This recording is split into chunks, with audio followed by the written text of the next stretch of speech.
Hi, I'm Izzy Galanti again, CXO, co-founder, Mosaic IP, and I'll be your guide on the side. We're looking at academic vocabulary and ways to go about teaching it, and we've adapted our philosophy from the works of researcher Robert Marzano, and these are his 6 steps with some adaptations based on experiences and some vetting of different games and activities and things that will help you along the way. So let's jump right into it. This is step 1 of building academic vocabulary, and it is to make sure that we provide some sort of description, explanation, example, right? And that would seem pretty elementary, I would think, pretty obvious. However, the most important piece of this is that we start introducing non-linguistic representation of the term. Now, this is great for L's and Mel's, but it's great for every kid. The way I learn is to create mental pictures, and the more we can use visual text, it is the medium of our generation and of the students' generation that you're working with. And so anytime we can create non-linguistic representation is going to increase retention. First of all, let's kind of debunk the idea of just looking up words in the dictionary. This is considered not useful for teaching vocabulary. Mental imagery, visual mediums, that's the way we want to work building students' capacity around vocab. So mental imagery, providing context, this comes from teacher, right? Introduce direct experiences that provide examples of the term. Here is a place where we want to consider our social emotional choices and our culturally responsive and sustaining education choices. Stories that integrate the term might be different from ones that you experienced and ones that students can or have experienced. So be careful to choose your stories and your integrations carefully. Also, you can describe your own mental picture of the term. But when we flip the script and we think about having students be more centered in this conversation, now we're thinking about new visual mediums, such as finding or creating pictures that explain, using video, or even asking students to investigate that term and present to the class in some sort of visual way, because these mental pictures are going to be critical. Step 2, we're looking at ask students to restate or describe or explain in their own words. What's most important is that we want to connect these in some way to our multiple entry point lesson starters. A little plug for that video and the coaching panel around your do now, your multiple entry point lesson starters. This is a really important place where students can develop vocab, get to start internalizing meaning of content. Make sure that you're getting student original ideas here, that they're not just parroting your ideas. But you want to hear those ideas, right? So it's not something that we just leave alone because we want to correct any misunderstandings or misconceptions. This is especially helpful for English language learners or multi-language learners because some of the cognates do not always translate, especially when we're looking at certain academic language functions and language words. There's not a one-to-one, and so we want to make sure that there's no misconceptions in there. Step 3, we're asking students to construct a picture. We went back to that non-linguistic, but this is now more of them doing the constructing. It's kind of a next step to that process. So anytime you can provide, they can provide visual representation of abstract terms like math and sciences. How do we do representation?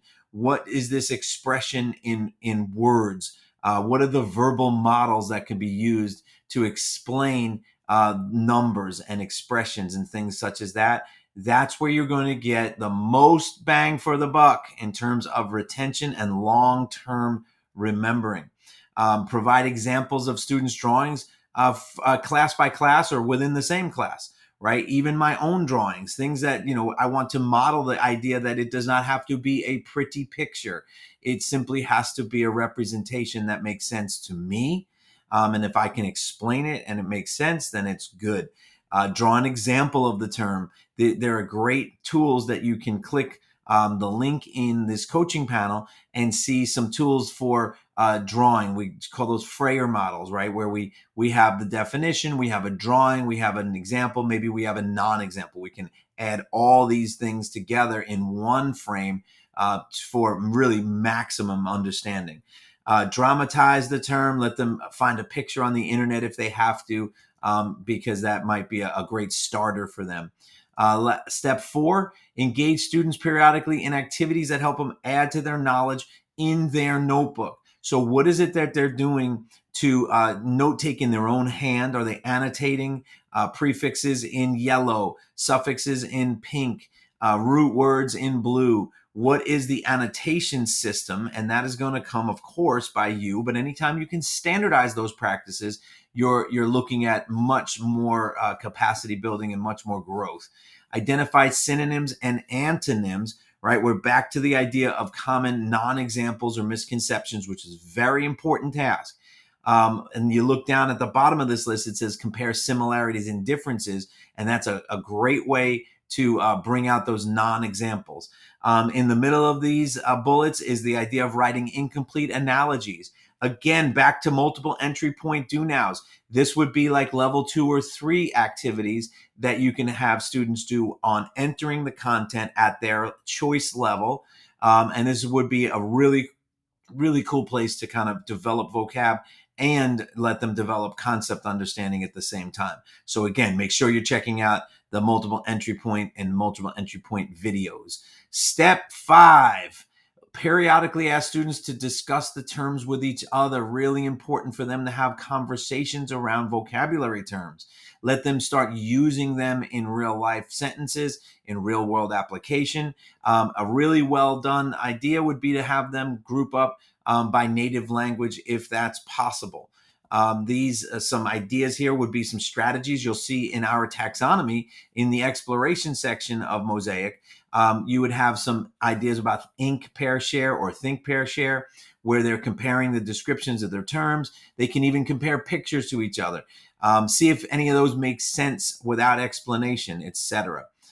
So the most important piece of this, however, is at the bottom, you want to make sure you leave some time for students to make revisions of their own work if necessary. Step 6, and the last step here, was involve them in gameplay. This is a great way to develop vocabulary. It doesn't mean that step 6 is the last thing to do. It means that it is just one of the things to do. So I listed a few of the vocabulary games, but more importantly, you're going to have a link to that, to the coaching panel, in the coaching panel, to all 16 of the games that we have seen in use, that we see produce some results. Of course, you're going to make the call as to which are going to work for your student audience. And that is the 6 steps to building vocabulary. I hope that you are able to gain something from that.